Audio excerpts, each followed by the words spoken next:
आणि या हल्ल्यामध्ये जखमी झालेल्या रामखाडेंच्या सहकार्याशी आमच्या प्रतिनिधींनी बातचीत केली आहे, पाहूया।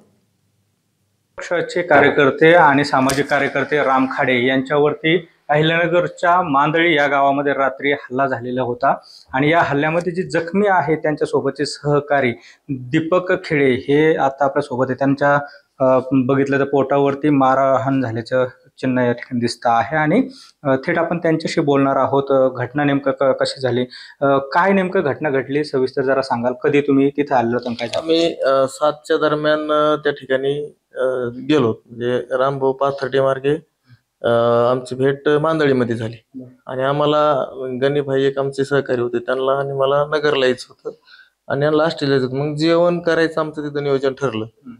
मग आम्ही त्या पाटील म्हणून एक हॉटेल आहे तिथं जेवायला चांगलं जेवण मिळतं, त्या हिशोबाने तिथं घरगुती जेवण मिळतं, अशा हिशोबाने तिथं गेलो। तर आम्ही जेवण वगैरे करून 9:14ला तिथून बाहेर पडलो। मग त्याला गाडीत बसून वाटर लावायचं आमचं आणि आम्हाला इकडे निघायचं असं नियोजन होतं। तर आम्ही एक 6-7 लोक होतो तिकडची। समजा आमच्या गावातले आम्ही 3 जण होतो, एक रिटायर मेजर आणि एक शिक्षक होते रिटायर, आणि रामभाऊ बरोबर ते 4 जण होते असे। पण आम्ही ज्यावेळेस तिथून बाहेर निघालो केच जे गाडीत बसताना ते किशोर मुळे म्हणून त्यांच्यावर अटॅक झाला। ते आरडायला लागल्याच्या नंतर तोवर माझ्यावर अटॅक झाला आणि तोपर्यंत मग आम्हाला हाणत म्हणजे रॉड, कोकरी आणि पिस्टन असे त्यांच्याकडे हत्यार होते। किती लोक आलेले होते? ओळखीतले कोणी होतं का? काय नाही, ओळखीचं कुणीही नव्हतं, पूर्ण चेहरे बंद होते आणि 10 ते 12 लोक होते सगळेजण। आता ते ज्या वेळेला मारहाण करत होते त्यावेळेला काही बोलत होते का? कारण काय नाही, ते डायरेक्ट फक्त मारतच होते। त्या हॉटेलवर दगड फेकले, त्या हॉटेलचं तिकडचं एकही माणूस इकडे येऊ दिला नाही, त्यांनी अशी फायरिंग केल्यासारखं। आणि आमच्यातले 3 माणसं आतमध्ये गेले पळून। मग त्याच्यात गणेशभाई, किशोर मुळे आणि एक मित्र होते खेडकर म्हणून, असे 3 जण। आणि आम्ही खेळे सर म्हणून होते, त्यांना मार लागला, ते साईडला गेले निघून, डोक्याला वगैरे मार आहे। परमेश्वर नागरगोजे आहे, त्यांना बी भरपूर लागले, ते थोडेसे म्हणजे हिच झालते आणि मी तर हिच झालतो, म्हणजे मेंदूत मुंग्या वगैरे आल्यासारखं झालं, डायरेक्ट पडलो मी। असं की इथं पण असं एक टिंगूळ आलेला आहे आता चांगल्यापैकी।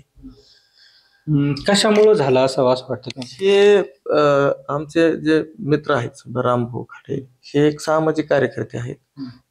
भ्रष्टाचार उकरून काढणं किंवा जे चुकीचे काम आहेत शासनामधले ते थांबवणं हे त्यांचं सामाजिक कार्य चालू आहे आणि फार मोठ्या प्रमाणात त्यांचं काम चालू आहे ते। आणि मग त्याचं एक राजकीय दृष्ट्या हे त्यांच्या जीव घेणा हल्ला झालेला आहे। कोणी केलेला स्वराज्य?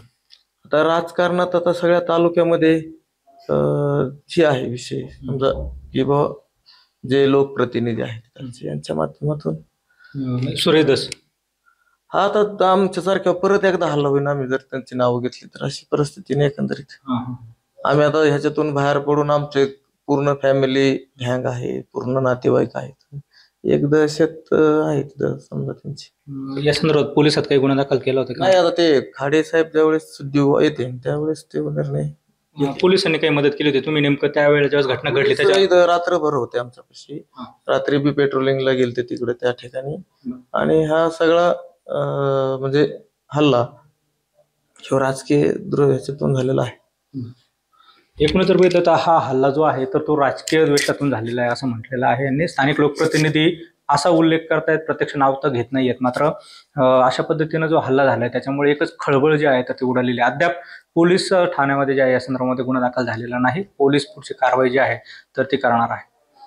कॅमेरा पर्सन प्रसादसह सुनील भोंगळे, एबीपी माझा, अहिल्यानगर। एबीपी माझा, उघडा डोळे बघा नीट।